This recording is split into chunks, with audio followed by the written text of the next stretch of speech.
25 December বিএনপির vice chairman Tarique Rahman দেশে ফিরতেছেন এবং তিনি 27 তারিখে ভোটার হবেন, ভোটার কার্যক্রম সম্পন্ন করবেন, জানিয়েছেন বিএনপি নেতা সালাউদ্দিন আহমেদ।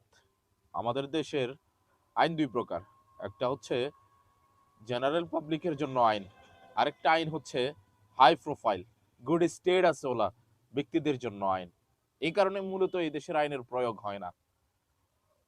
কারণ হচ্ছে যখন কোনো অপরাধী অপরাধ করে, তার ব্যাকগ্রাউন্ড খুঁজতে গিয়ে যদি দেখা যায় যে এর পিছনে কোনো হাই প্রোফাইল ব্যক্তি ইনভলভ, তখন আর বিচার বিভাগ সম্পূর্ণভাবে স্বাধীনভাবে বিচার করতে পারে না। দেখুন না, ভোটার হওয়ার ক্ষেত্রেও এই বৈষম্য আমরা দেখতে পাচ্ছি।